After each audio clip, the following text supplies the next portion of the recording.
네, 앞서 속보로 전해드린 대로요. 어제 아침 9시 반에 나와서 오늘 아침 7시 50분경까지 이재용 삼성전자 부회장에 대한 특검 소환 조사가 마무리가 됐습니다. 이제 이재용 부회장에 대한 이번 조사 결과를 토대로 구속영장 청구 여부, 이 특검이 결정을 하게 될 텐데요. 취재 기자를 다시 한번 연결해서 자세한 소식 들어보도록 하겠습니다.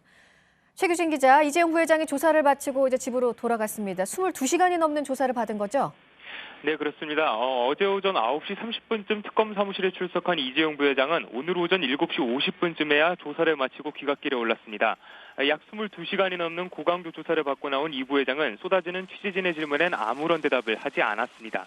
특검팀은 밤샘 조사에서 이 부회장이 박 대통령과의 독대 등에서 삼성물산과 제일모직의 합병 지원을 약속받고 최 씨 일가를 지원했다는 의혹을 집중적으로 추궁했습니다. 그러나 이 부회장은 대통령 독대 전에는 합병을 지원해달라는 요청한 적이 없었고 독대 자리에서도 언급은 없었다며 이를 모두 부인한 것으로 파악됐습니다. 삼성의 합병 문제는 이미 그 전에 마무리된 일이었다는 기존의 입장을 반복한 겁니다. 네, 이재용 부회장이 특검 조사를 마치고 돌아가는 모습도 방금 화면으로 보셨는데 이 부회장이 특검에 나와서 이번에 진술한 부분 가운데 새로운 것들도 좀 다시 한번 정리를 해볼까요? 이 부회장은 박 대통령의 지원 지시가 있었고 이를 임원들에게 전달했다고 인정한 것으로 파악됐습니다.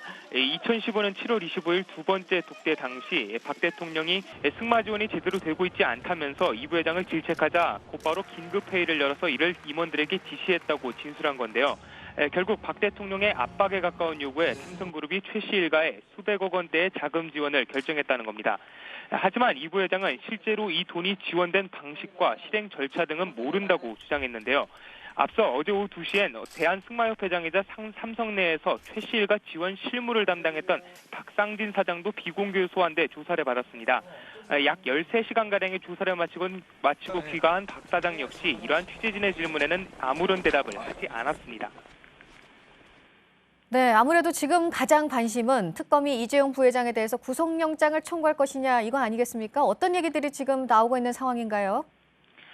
특검 관계자는 앞서 이 부회장의 조사가 끝나봐야 한다면서 구속영장 청구 여부는 원론적으로는 열려있다고 밝혔습니다. 앞서 특검팀은 국회에 이 부회장에 대해서 청문회 위증 혐의에 대해서 고발을 요청하기도 했는데요. 어제 국회가 위증 혐의 고발을 의결한 데다 여기에 특검팀이 배임 횡령 혐의 등을 추가적으로 검토 중인 것으로 파악됐습니다. 또 만약 이 부회장이 계속해서 혐의를 부인할 경우 증거인멸 등을 이유로 구속영장을 청구할 수 있다는 분석도 나오고 있습니다.